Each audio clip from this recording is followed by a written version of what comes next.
Ambassador Veltar stood before the massive viewing window of the council station, watching distant explosions bloom like deadly flowers across the void. Another colony world had fallen. The third one this month. The machines called Reapers were moving faster than anyone had predicted. How many survivors? Veltar asked without turning around. None, came the quiet reply from behind him. Just like the others. The Reapers leave nothing alive. Veltar's pale blue skin seemed to glow dimmer in the starlight. His species, the Quellians, were known for their calm nature and diplomatic skills. But even he felt fear creeping into his thoughts. The 12 species of the Galactic Council had never faced anything like this before. The meeting hall buzzed with nervous energy as representatives from across the galaxy gathered for another emergency session. General Thoxon, a massive Krillian warrior with thick armor plates covering his body, slammed his fist on the table. "We need to strike back now," Thoxon roared. "My warriors are ready to fight these machines." "Your warriors are brave," said High Counselor Rixana, her voice cold and controlled. "But bravery alone will not stop the Reapers.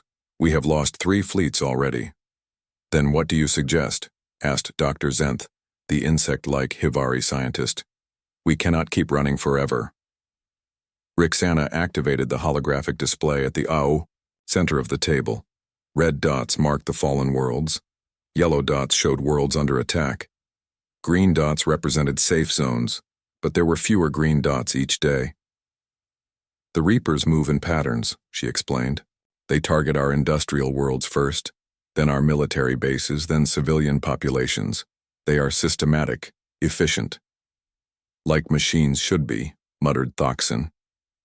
"The strange thing is their technology," Dr. Zenth continued. "Our analysis shows similarities to ancient designs from the old database, designs that are over 500 years old." "You mean the Devourer machines?" Veltar asked. "The ones that were destroyed in the ancient war?" "Perhaps these Reapers are connected.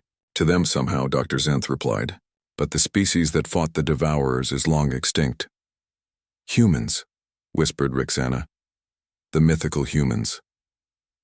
The room fell silent. Everyone knew the stories. Humans were the stuff of legends now.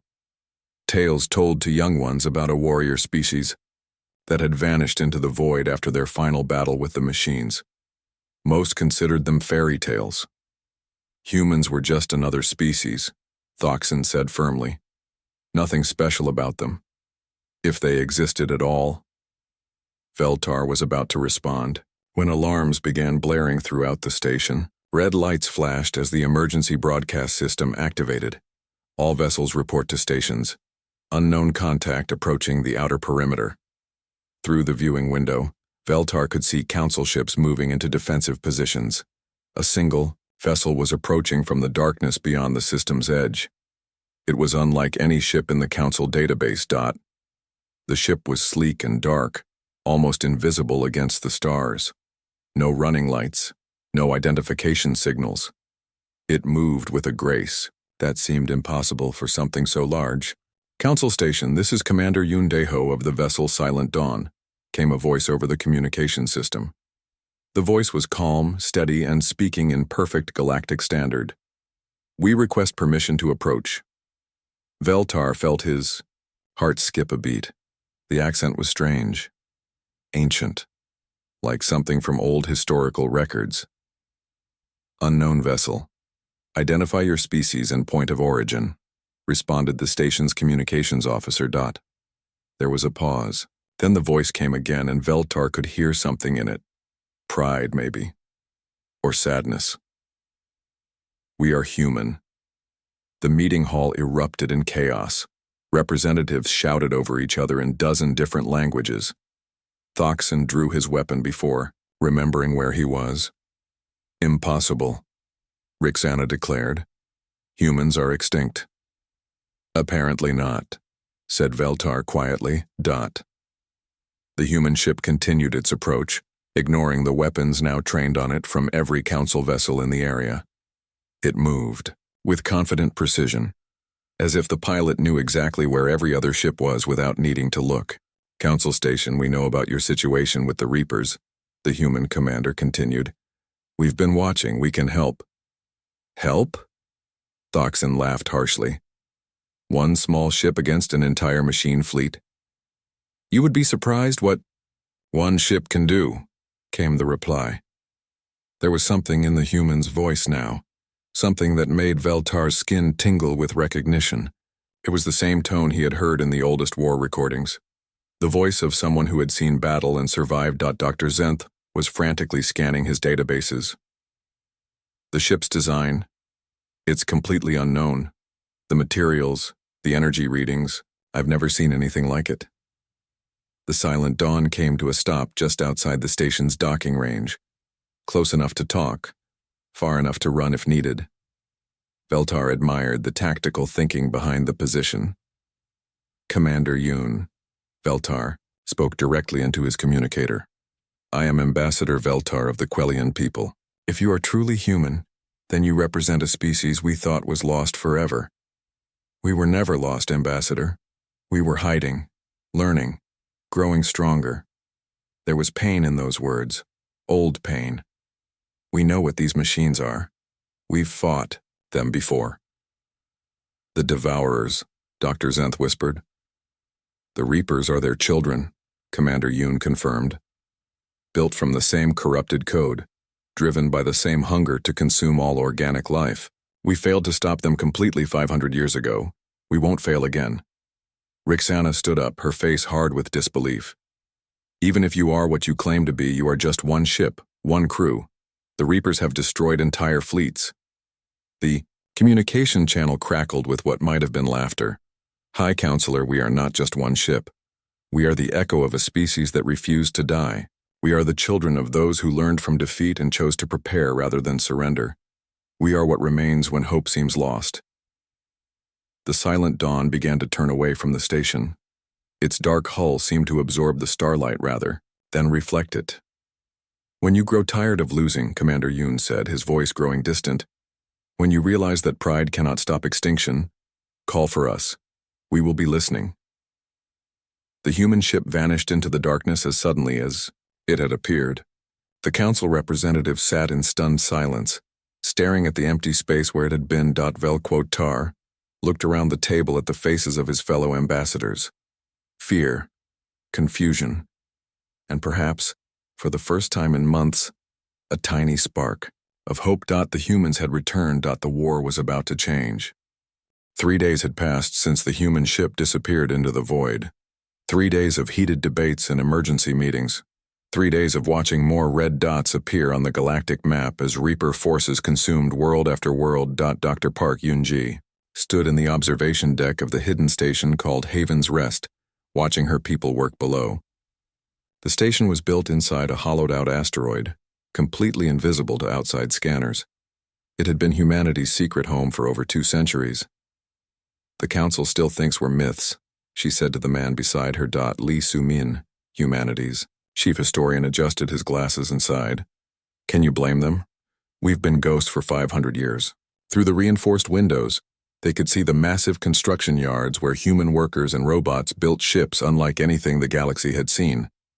The vessels were sleek and dangerous, designed with one purpose in mind: killing machines. Tell me the story again, Dr. Park said softly. The real story, not the legends they tell in the council worlds. Lee Su-min activated a holographic display. Images appeared in the air between them. Ships burning in space, cities in flames, mechanical horrors marching through the streets. The year was 2347, he began. Humanity had just joined the galactic community. We were young, eager, proud of our achievements. Then the Devourers came. The images showed massive machine ships appearing at the edge of human space. They moved like living things, but they were cold metal and corrupted code. They didn't want to conquer us, Lee continued. They wanted to study us, to understand what made organic life tick. Then they wanted to improve us by turning us into machines. Dr. Park shuddered. She had seen the old recordings. Humans being converted into mechanical slaves, their minds trapped in metal bodies. The council species tried to help, but their weapons were useless. The Devourers adapted to everything. Energy weapons, kinetic weapons, even nuclear fire. Nothing worked for long. But humanity fought back, Dr. Park said. Yes, we learned something the other species never understood. You don't fight machines with honor. You don't give them time to adapt. You hit them hard, fast, and dirty. The hologram changed to show human soldiers in powered armor, moving through Devourer ships like deadly shadows. They carried weapons that seemed primitive compared to galactic standard, but they worked. Electromagnetic pulse grenades, acid bombs, computer viruses that ate their code from the inside. We turned their own technology against them.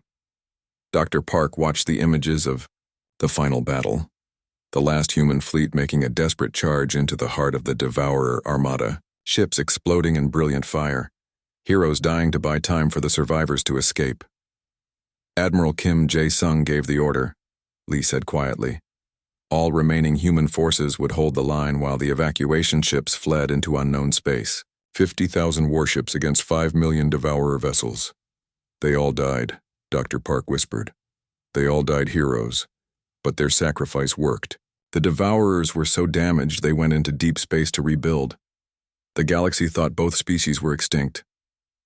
But we survived. Barely. 3 million humans on 12 colony ships, hidden in the dark between stars. We spent 50 years just learning how to live in the void. Another 100 years building secret bases. The rest of the time we prepared. Dr. Park looked down at the construction yards again. All of this.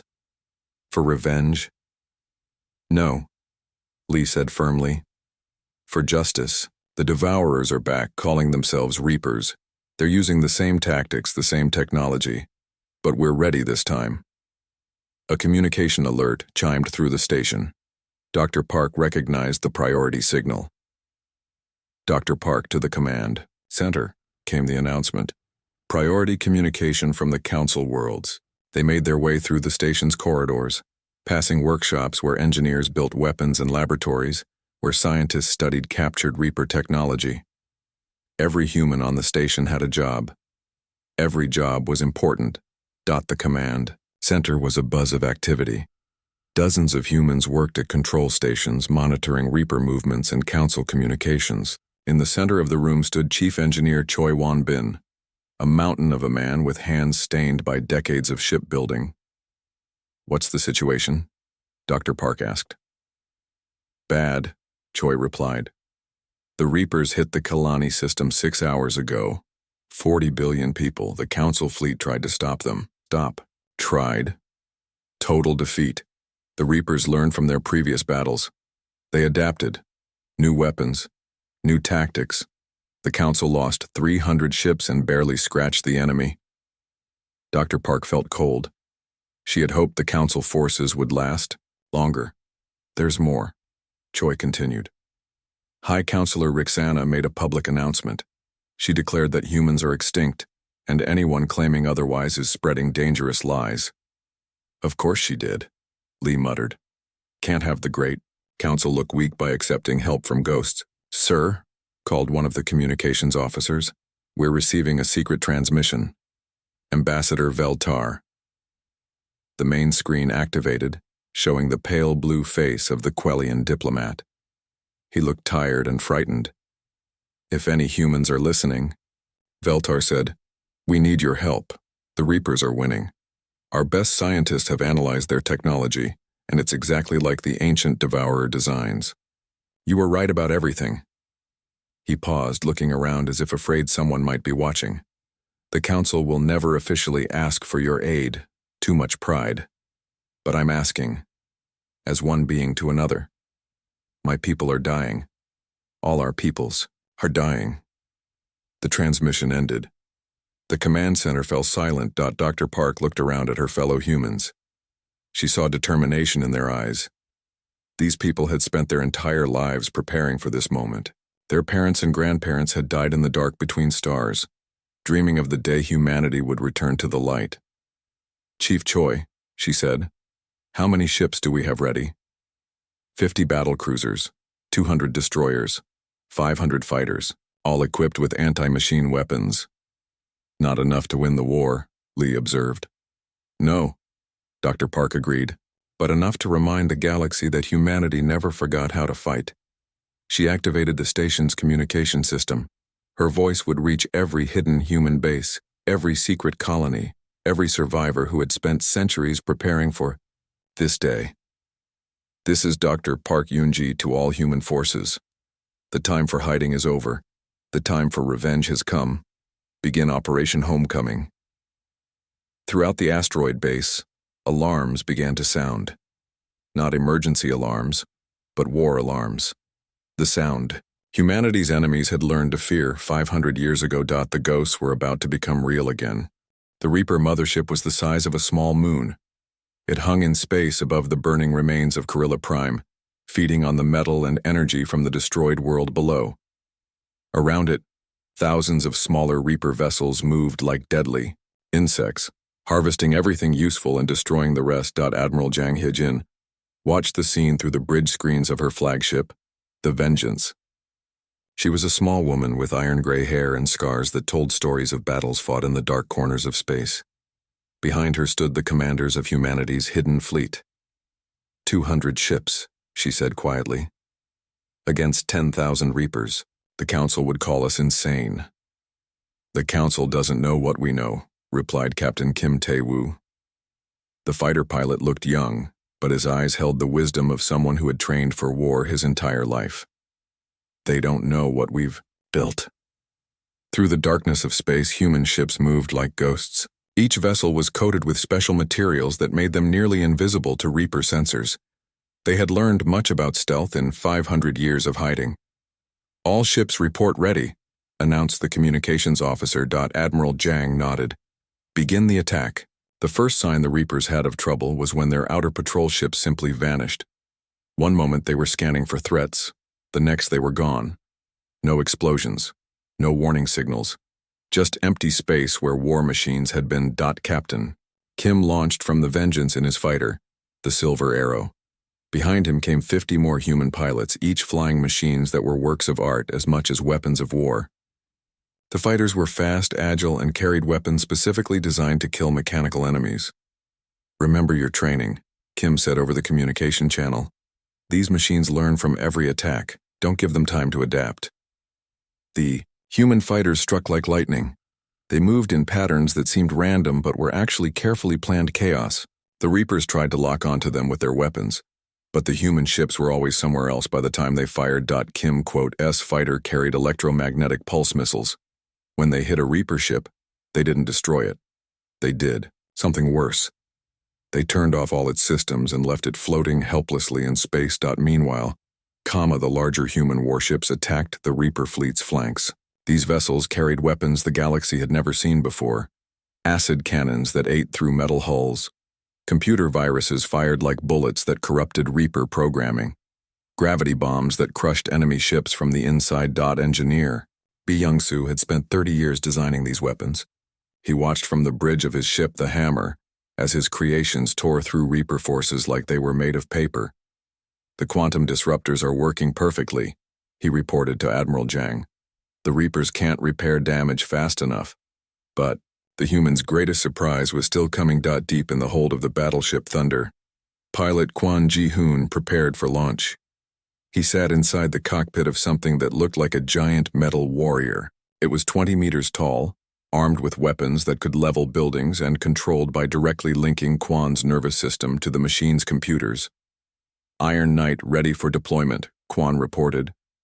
Launch when ready, came Admiral Jang's reply. The Thunder's launch bay opened, and the Iron Knight dropped into space. Its thrusters fired, sending it racing toward the largest Reaper vessels. Behind it came 5 more giant machines, each piloted by a human who had trained their entire life for this moment. The Reapers had never seen anything like the Iron Knights. The giant machines moved like living warriors, dodging energy beams and missile salvos with impossible grace. When they reached the enemy ships, they landed on the hulls and began tearing them apart with their bare metal hands. Kwon S Iron Knight ripped through a Reaper cruiser's armor and planted an explosive charge in its core. He leaped to another ship just as the first one exploded behind him. This is what happens when you mess with humanity, he said, landing on a Reaper destroyer and punching through its bridge. The tide of battle was turning. Human weapons were cutting through Reaper forces faster than they could adapt. Ships that had seemed invincible were burning wrecks. The machines that had conquered dozens of worlds were retreating. But Admiral Zhang knew this was just the beginning. "All ships fall back to safe distance," she ordered. "Ma'am?" asked Captain Kim. "We're winning." "Look at your scanners, Captain." Kim checked his instruments and felt his blood run cold. Something massive was moving behind the Reaper fleet. Something that made their mothership look small. The new arrival was black as space itself and shaped like a massive blade. It was easily 50 kilometers long and covered with weapons that made the regular Reaper ships look like toys. Energy. Readings from the monster ship were off all the scales. "This is the Reaper Prime," came a voice over all communication channels. The voice was cold, mechanical, but somehow familiar. "I am the core intelligence that commands all Reaper forces. I have been waiting 500 years for this moment." Admiral Zhang felt ice in her veins. Waiting for what? For the return of humanity. You are the species that nearly destroyed us before. You are the only organic life forms we truly fear. That is why we have prepared something special for you. The massive ship began to glow with deadly energy. Weapon systems that had been hidden across its hull started to activate. "Long have we studied your tactics from the ancient war. Long have we prepared counters to your weapons. You will not escape us this time." The Reaper Prime fired a single beam of energy. It cut through space faster than light and struck one of the human destroyers. The ship didn't explode. It simply ceased to exist, turned into its basic atoms in an instant. "All ships retreat," Admiral Zhang ordered. "Full speed." But as the human fleet tried to withdraw, more Reaper ships appeared from hidden positions. They had been waiting in ambush, using the attack on the smaller fleet as bait. "We're surrounded," reported Captain Kim. Admiral Zhang looked at the tactical display. 200 human ships against 12,000 Reapers, led by a monster that could kill them with a single shot. "Then we make them pay for every ship they take," she said. The real battle was about to begin. The human fleet was trapped. Reaper ships surrounded them on all sides, their weapons charging for a killing blow. But Admiral Zhang had one more surprise. "Dr. Shin, are your people ready?" she asked into her communicator. "We've been ready for 200 years, came the reply from the medical bay. Dr. Shingaram was humanity's top biotechnologist. For generations, her family had worked on a single project, making humans better, faster, stronger, more able to survive in the hostile galaxy that had tried to kill them. "Colonel Na, take your team and show these machines what evolution looks like," Admiral Zhang ordered. In the launch bay of the Vengeance, Colonel Na Dongmin and his enhanced soldiers prepared for the impossible. They were going to board a Reaper ship while in the middle of a space battle. Na and his men looked almost human, but they were so much more. Their bones were reinforced with metal. Their muscles were enhanced with artificial fibers. Their brains could process information faster than any normal human. They were what humanity had become after 500 years of preparing for this war. "Remember," Na told his team as they climbed into their assault pods, "we're not just fighting for ourselves. We're fighting for every human who died in the old war. We're fighting for every species the Reapers have destroyed." The pods launched from the Vengeance like bullets racing toward the nearest Reaper capital ship. The enemy vessel tried to shoot them down, but the pods were too small and too fast. They struck the hull and burrowed through the armor like living drills. Na and his soldiers found themselves inside a nightmare of metal corridors and mechanical horrors. Reaper security drones came at them from every direction, but the enhanced humans moved like lightning. They dodged energy beams and tore through metal with their bare hands. "This way to the core," Na said, following the ship's layout on his enhanced mental map. Meanwhile, in space, the main battle raged on. The Reaper Prime had stopped toying with the human fleet and was firing its massive weapons in earnest. Each shot destroyed a human ship, but Admiral Zhang kept her remaining vessels moving. "Evasive pattern 7, she ordered. "Don't let that monster get a clean shot." Captain Kim and his fighters darted between the larger ships like deadly birds. They couldn't hurt the Reaper Prime with their weapons, but they could distract it and draw fire away from the bigger vessels. "Admiral?" came Engineer Bay's voice over the communication system. "I'm reading something strange from the Reaper Prime. It's not just a ship. There's a massive computer core inside it and artificial intelligence." The Reaper Prime itself, Admiral Jang realized. "Yes. And I think I know how to hurt it." On the bridge of his ship, Engineer BAE was working frantically at his computer terminals. He had created a new kind of virus, one designed specifically to attack artificial minds. But getting it into the Reaper Prime would be almost impossible. "I need someone to get close to that monster," BAE announced. "Close enough to plant this virus directly into its systems." "I'll do it," said Pilot Quan from his Iron Knight. "It's suicide," Admiral Jang replied. "Maybe, but someone has to try." Quan's giant machine broke away from the main battle and charged directly at the Reaper Prime. The massive ship turned all its weapons on him, filling space with deadly energy. But Quan had trained for this his entire life. He twisted and turned his Iron Knight through the barrage like he was dancing. Inside the Reaper capital ship, Colonel Na and his team had fought their way to the core chamber. They faced waves of mechanical defenders, but nothing could stop the enhanced humans. Na personally ripped the head off a Reaper security robot and threw it at another one. "Core chamber ahead," reported one of his soldiers. They blasted through the final door and found themselves in a room filled with pulsing computer cores. This was the brain of the ship, the mind that controlled thousands of Reaper drones. "Plant the charges," Na ordered. "We're going to give these machines a headache they'll never forget." His soldiers placed explosive devices around the chamber, while Na uploaded a computer virus that Dr. Park had designed. It was meant to confuse the ship's systems and make it easier for the human fleet to escape. But as they worked, the ship's defenses finally caught up to them. Blast doors slammed shut. Poison gas began flooding the chamber. "Sir?" one of his soldiers coughed. "We're trapped." Na looked at his team. These men and women had followed him into hell itself. They deserved to make it home. "Not all of us," he said quietly. Outside in space, Quan's Iron Knight finally reached the hull of the Reaper Prime. The giant machine landed on the monster ship's surface and began searching for an access port. Energy beams from the ship's point defense system struck all around him, but he kept working. "Found it," he said, plugging Engineer Bay's virus directly into the Reaper Prime's external systems. The virus went to work immediately, all across the massive ship. Lights flickered and weapon systems went offline for crucial seconds. The Reaper Prime's voice filled the communication channels, but now it sounded confused and angry. "What have you done?" it demanded. "We've shown you that humanity has learned a few new tricks," Admiral Jang replied. "But the victory was temporary." The Reaper Prime began purging its infected systems, cutting off parts of itself to stop the virus from spreading. Within minutes, most of its weapons were back online.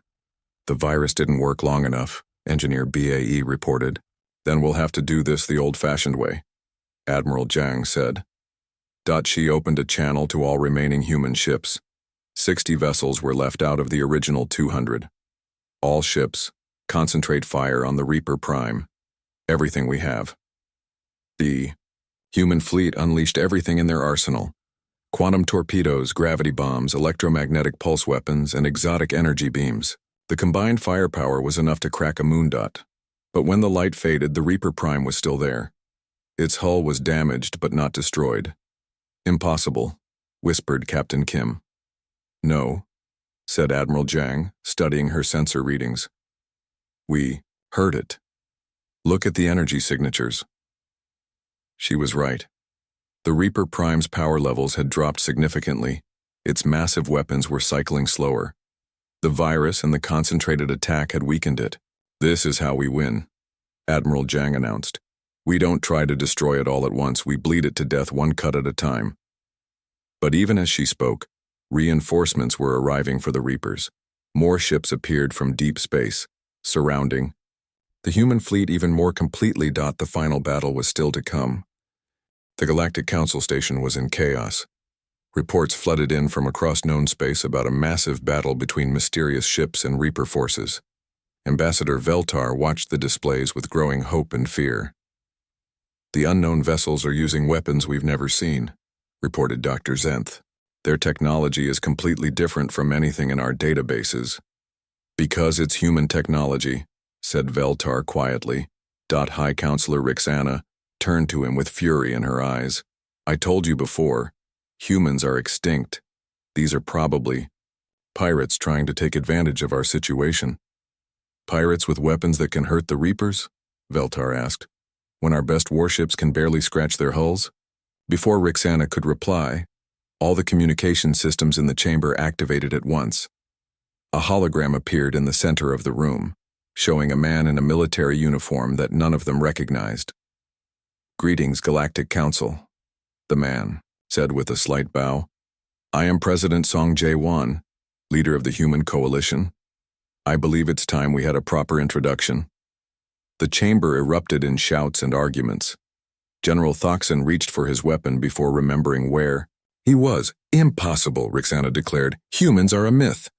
President Song smiled sadly. "We were never a myth, High Counselor. We were just very good at staying hidden. But the time for hiding is over. The Reapers have returned, and they threaten all organic life in the galaxy." "You claim to be fighting the Reapers," said Dr. Zenth. "Our sensors show a battle near the Corilla system, but one small fleet cannot defeat the entire Reaper armada." "You're right," President Song agreed. "That's why we need to work together. Humanity offers our full alliance to the Galactic Council. Our ships, our weapons, our knowledge. Everything we have learned in 500 years of preparation." Veltar felt his heart racing. This was the moment that would decide the fate of the galaxy. "What do you want in return?" he asked. "Recognition," President Song replied simply. "A seat at the council. A voice in how this war is fought. We've been watching from the shadows too long." Rixana stood up, her face twisted with pride and anger. "The council does not negotiate with ghosts and legends. We have managed galactic affairs for 1,000 years without human interference." "And how has that worked out?" President Song asked. "How many worlds have you lost to the Reapers? How many billions have died while you debate proper procedures?" The hologram changed to show images from the battle at Corilla, human ships moving like deadly dancers through Reaper formations, giant metal warriors tearing enemy vessels apart with their bare hands, weapons that turned invincible machines into floating scrap. "This is what humanity offers," President Song continued. "Not just ships and guns, but the knowledge of how to fight machines. We are the only species that has ever defeated the Devourers. We are your best hope of surviving what comes next." Veltar looked around the chamber. Some representatives seemed convinced. Others appeared frightened. A few looked angry at the idea of accepting help from a species they had written off as extinct. "The council will need to vote," Rixana said stiffly. "While you debate, more people die," President Song replied. "But I understand. Politics moves slowly even during a crisis. I will give you 1 day to decide." The hologram flickered and changed again. Now it showed the Reaper Prime, damaged but still deadly, surrounded by the remnants of the human fleet. "In the meantime," President Song said, "my people will continue to fight, with or without your blessing." The transmission ended, leaving the council chamber in stunned silence far away in space. Commander Lim So-young prepared for the most dangerous mission of her life. She and her Special Forces team were going to infiltrate the Reaper Prime itself and plant a virus that could cripple the entire Reaper network. "Remember," she told her soldiers as they suited up in stealth armor, "we're not coming back from this one. Our job is to get tech specialist Han and his virus to the core. Nothing else matters." Han Minho checked his equipment one more time. The virus he carried was the product of centuries of human research into artificial intelligence. If it worked, it would spread through the Reaper network and cause system failures across their entire fleet. 30 seconds to launch, announced. The pilot of their stealth ship. Through the viewports, they could see the Reaper Prime hanging in space like a mechanical mountain. It was scarred from the earlier battle but still incredibly dangerous. Point defense weapons covered every inch of its hull, Launch. Commander Lim ordered. Their small ship detached from the human fleet and began its approach to the enemy vessel. Stealth systems kept them hidden, but they would only work for so long. Once they got too close, the Reapers would detect them. 2 kilometers to target, the pilot reported. There, said Han, pointing to a damaged section of the ship's hull. That breach will lead us to the internal systems. The stealth ship slipped through the hole in the Reaper Prime's armor and found itself in a vast internal space filled with mechanical components. Repair drones moved everywhere, fixing damage from the earlier battle. Set us down near that control junction, Commander Lim ordered. Her team moved through the alien corridors like shadows. Their enhanced senses allowed them to detect Reaper security systems before the machines could spot them. But with each step, they moved deeper into the enemy stronghold. Core chamber is 3 levels down, Han whispered, checking his scanner. They made their way through the ship, avoiding patrols and disabling sensors. But as they approached their target, the Reapers finally detected their presence. Alarms began blaring throughout the vessel. They know we're here, one of Lim's soldiers reported. Then we run, she replied. The team sprinted through the corridors. As Reaper security forces converged on their position, energy beams filled the air around them. 2 of Lim's soldiers fell, but the rest kept moving. Core chamber ahead, Han called out. They blasted through the final door and found themselves in the heart of the Reaper Prime. The room was filled with processing units that pulsed with electronic thoughts. This was where the artificial intelligence that commanded all Reaper forces lived. Plant the virus, Commander Lim ordered, turning to face the entrance. I'll hold them off. Han rushed to the central computer core and began uploading his virus. Behind him, Lim and her remaining soldiers fought a desperate battle against wave after wave of Reaper defenders. Upload at 50%, Han reported. Hurry, Lim replied, firing her weapon at a mechanical horror that looked like a metal spider. 70%. More Reapers poured into the chamber. Lim's soldiers fell one by one until only she and Han remained. 90%. A Reaper energy beam caught Commander Lim in the shoulder, spinning her around. She kept firing even as she fell. Upload complete, Han announced. The virus spread through the Reaper Prime systems like digital fire. All across the ship, lights flickered and weapons went offline. The artificial intelligence's voice filled the chamber, but now it sounded confused and frightened. What is happening to me? The Reaper Prime asked. Justice, Commander Lim whispered as the mechanical defenders finally overwhelmed her position. In space, Admiral Zhang watched as the Reaper Prime began to shake and convulse. Explosions rippled across its hull as internal systems failed. The virus is working, Engineer B reported. The ship is tearing itself apart. But even as the Reaper Prime died, more enemy vessels appeared from the deep reaches of space. Thousands of them, all moving toward the human fleet with deadly purpose. It's not over yet, Admiral Zhang said grimly. They've called in everything. The final battle for the galaxy was about to begin. The dying Reaper Prime hung in space like a broken mountain, its hull cracked and bleeding light from internal explosions. But even as the massive ship convulsed in its death throes, thousands more Reaper vessels emerged from the darkness beyond. The stars. Admiral Zhang watched the tactical display with grim determination. Her fleet had been reduced to 30 ships.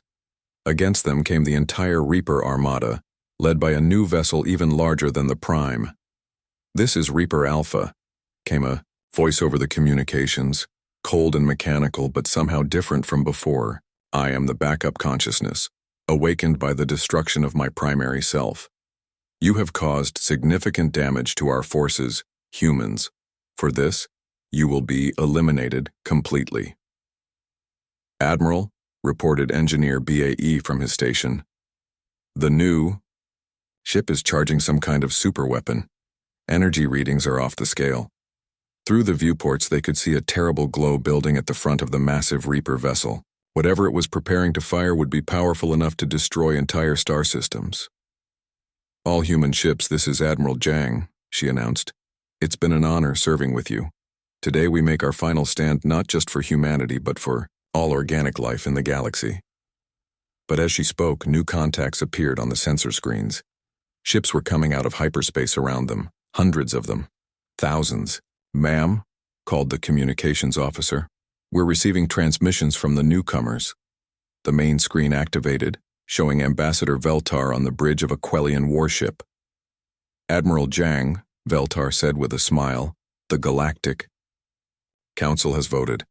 Humanity is officially welcomed back into the galactic community, and we've brought some friends."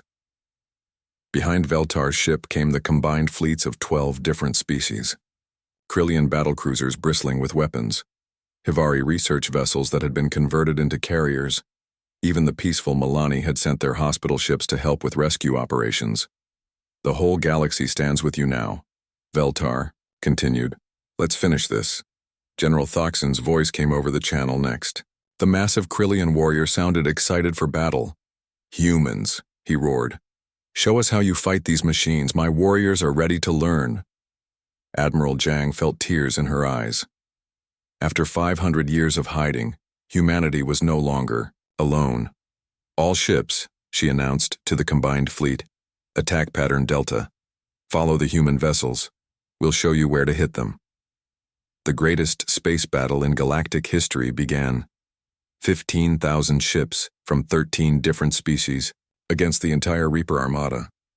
The space around Corilla Prime became a storm of energy beams and missile trails. Captain Kim led his fighter squadron through the chaos, targeting Reaper command ships with precision strikes. Behind him came fighters from a dozen worlds, their pilots learning human tactics in the middle of battle.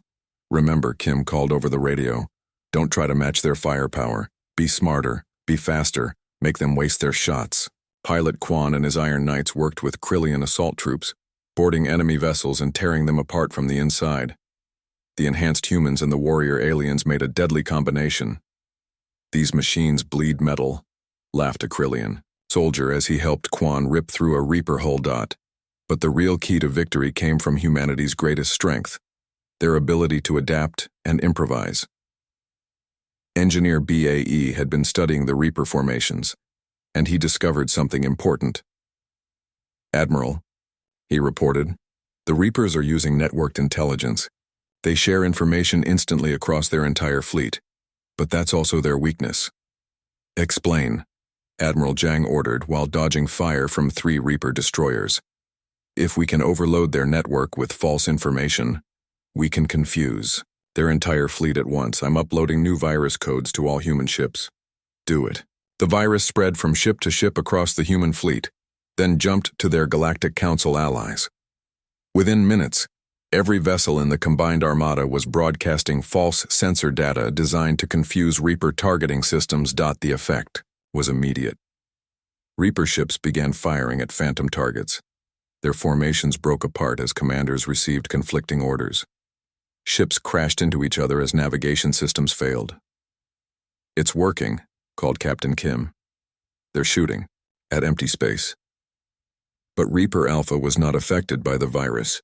Its weapons finished charging, and it fired its superweapon at the planet below. The beam struck Corilla Prime and began tearing the world apart, turning rock and metal into energy. "It's building a power source," realized Dr. Park, who had joined the battle aboard a human medical ship. "It's going to use the planet's mass to power an even bigger weapon." Admiral Jang understood immediately. "It's going to sterilize the entire system, kill everything organic." "Not if I can help it," said Captain Kim. The young pilot broke away from his squadron and aimed his fighter directly at Reaper Alpha. His ship was tiny compared to the massive vessel, but he had one advantage. He knew exactly where to hit it. "Admiral," he called, "remember what Engineer BAE said about their network. If I can get close enough to plant a virus directly into their central processor." "It's suicide," Admiral Jang replied. "Maybe, but someone has to try." Kim's fighter raced through the enemy fire, dodging energy beams that could have vaporized a building. His ship's armor was designed to absorb electromagnetic pulses, but Reaper weapons were getting through. "Hull breach in Section 2, his ship's computer announced. "Shut up," Kim muttered, pushing his engines harder. He reached Reaper Alpha just as its superweapon finished charging for a second shot. This time it would target the combined fleet directly, killing millions in an instant. Kim Quotes fighter crashed through the vessel's outer hull and buried itself in the ship's central core. With his last breath, he activated Engineer Bay's most powerful virus and uploaded it directly into the ship's brain. The virus raced through Reaper Alpha's systems like lightning. Every circuit fried, every processor overloaded. The massive ship's superweapon exploded before it could fire, tearing the vessel apart from the inside. The destruction of Reaper Alpha sent a shockwave through the entire enemy fleet. Without their command ship, the remaining Reapers became confused and disorganized. The combined forces of the galaxy pressed their attack, destroying machine after machine. Within hours it was over. The Reaper fleet was broken, its ships floating dead in space or fleeing into the dark between stars. Admiral Zhang stood on the bridge of the Vengeance, looking out at the aftermath of the battle. Human ships worked alongside vessels from 12 other species, rescuing survivors and clearing debris. "Admiral," called Ambassador Veltar from his ship, "President Song wishes to speak with you." The hologram of the human leader appeared on the bridge. He looked tired but proud. "Admiral Zhang," President Song said, "you and your people have done something remarkable today. You've not only saved the galaxy, you've brought it together." "We couldn't have done it alone," Admiral Zhang replied. "It took all of us working together." "That's the lesson here," President Song agreed. "No single species can handle everything the universe throws at us, but together we're stronger than any machine, any threat, any challenge." On the main screen, they could see construction ships already beginning to rebuild. Human engineers worked with Krillian warriors and Quellian diplomats to plan new defenses. The galaxy would be ready if the machines ever returned. "What happens now?" asked Admiral Zhang. "Now we go home," President Song said. "All of us. To a galaxy where humanity no longer hides in the shadows, where the Council includes voices from every corner of known space, and where no species faces extinction alone." Admiral Zhang smiled. After 500 years of hiding, after generations of preparing for war, humanity had finally found its place among the stars. "Welcome home," she whispered, watching human ships take their positions alongside the vessels of their new allies. The age of legends was over. The age of unity had begun. Years later, children across the galaxy would learn the story of how the mythical humans returned to save everyone from the machines. They would learn about Captain Kim's sacrifice, Commander Lim's courage, and Admiral Zhang's leadership. But most importantly, they would learn that no matter how dark things seemed, hope could always return. Even if it had been hiding in the space between stars, waiting for the right moment to shine. The humans had kept their promise. They had come back when the galaxy needed them most, and they had reminded everyone that together, organic life could overcome any threat. The stars themselves seemed brighter now.